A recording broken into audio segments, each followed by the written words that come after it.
आज की मनमोहक कहानी है एक अधूरी प्रेम कहानी।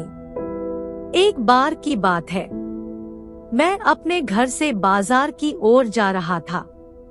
मेरे घर से बाजार तक जाने के रास्ते में काफी सुनसान रास्ता पड़ता था। कुछ दूर के रास्ते में कोई भी नहीं रहा करता था। मैं रोज इसी रास्ते से बाजार जाया करता था। आज भी मैं इसी रास्ते से बाजार जा रहा था। मुझे रास्ते में एक लड़की मिली जो बहुत ही डरी हुई थी। उसे डरा हुआ देख मैं उसके पास गया और पूछा, क्या हुआ, तुम डरी हुई क्यों हो? लड़की ने कुछ लड़कों के ओर इशारा किया। मैं समझ गया। मैं अपने साथ उस लड़की को लेकर उन लड़कों के पास गया। मैं उन लड़कों को कहा, क्या तुम्हें शर्म नहीं आता है? काफी कुछ कहने के बाद उन लड़कों को अपनी गलती का एहसास हुआ। उन्होंने लड़की से क्षमा मांगा। फिर मैं बाजार की ओर जाने लगा। उस लड़की ने मुझे रोका और कहा, मैं यहाँ पर नहीं हूँ। मुझे रहने के लिए किराए का घर चाहिए।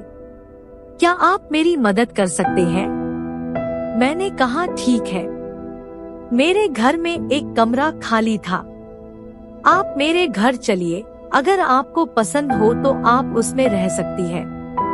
अगर आपको पसंद न आए तो मैं आपको दूसरा घर भी दिखा सकता हूँ। अब वह लड़की और मैं घर की ओर चल पड़े। रास्ते में मैं कुछ भी बोल नहीं पा रहा था। मैं बोलना चाह रहा था लेकिन नहीं बोल पा रहा था।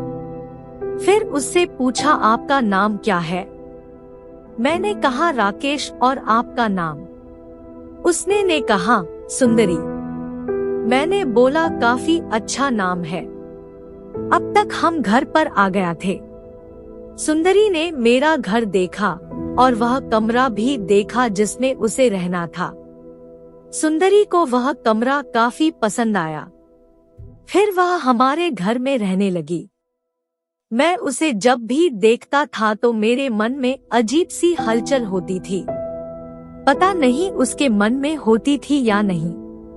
एक दिन मैं और सुंदरी घूमने जा रहे थे। मैंने सोच लिया था कि आज मैंने सुंदरी को अपने मन की बात कहूँगा। हम अपने घर से बहुत दूर एक सड़क पर थे। हम बाइक से चल रहे थे। मैंने सुंदरी से कहा, मुझे तुमसे एक बात कहानी है। सुंदरी से कहा, मुझे भी तुमसे कुछ कहना है। मैंने कहा, बोलो।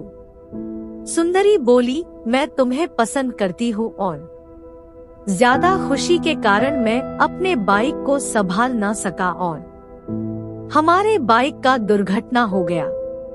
मैं तो बच गया लेकिन सुंदरी ने अपने जान को गंवा दी। पर आज भी मेरे दिन में सुंदरी जिंदा है। Thank you for watching. Please like, subscribe and share.